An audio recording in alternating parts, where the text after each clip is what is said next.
Olá! Vamos falar agora de alguns conceitos básicos da termologia, entre eles temperatura e calor. Mas antes da gente chegar lá, eu quero que você dê uma olhada nessa fotografia comigo. O que a gente vê aqui? Um animal típico de regiões desérticas, um camelo, um habitante dessas regiões. A paisagem mostra que a vegetação aqui é bem escassa, e o que a gente sabe a respeito desse tipo de deserto é que durante o dia, com o céu bem aberto e o sol forte, as temperaturas passam facilmente dos 40 graus.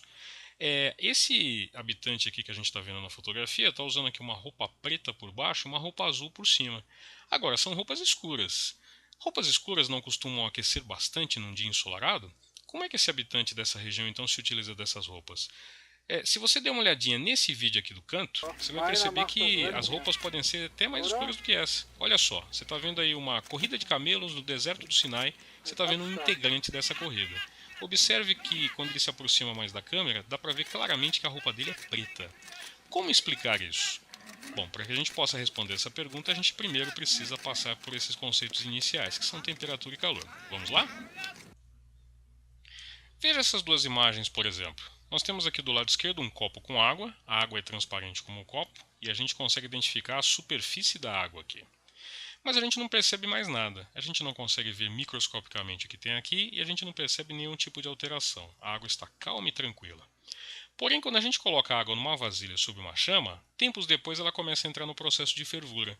E o processo de fervura é facilmente identificável. A gente vê bolhas, a gente ouve o barulhinho e o borbulhar dessas bolhas quando chegam à superfície, a superfície fica toda agitada e turbulenta e a gente vê inclusive fumacinha.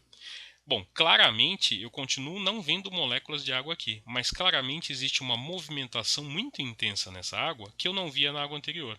Posso dizer que na água anterior essa movimentação não existia? Bom, visualmente eu não identifico nada, mas na água fervente eu consigo perceber isso com bastante clareza. Pois bem, o que a gente está percebendo aqui é o efeito da diferença de temperatura. Vem comigo.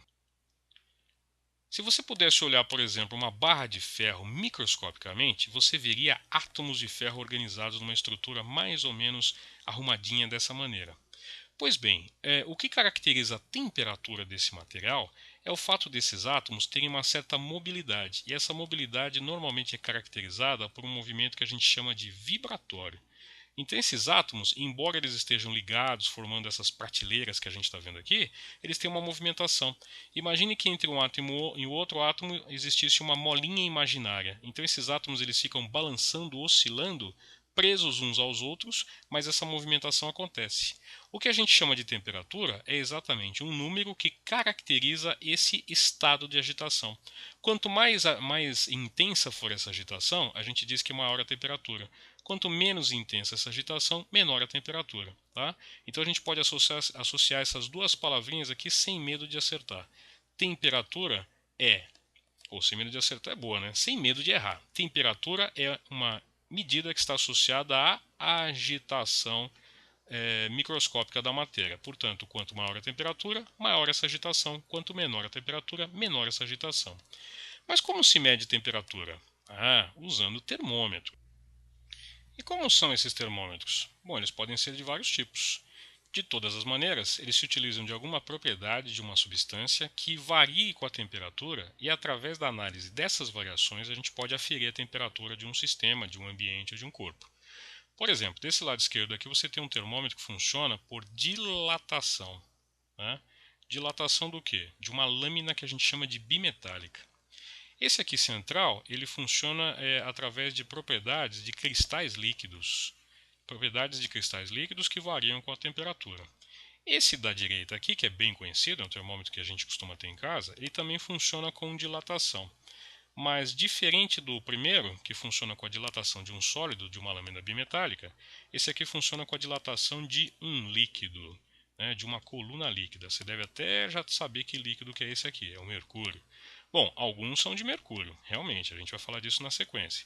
Mas outros podem usar outras substâncias, como por exemplo o álcool ou alguma coisa assim, tá bom?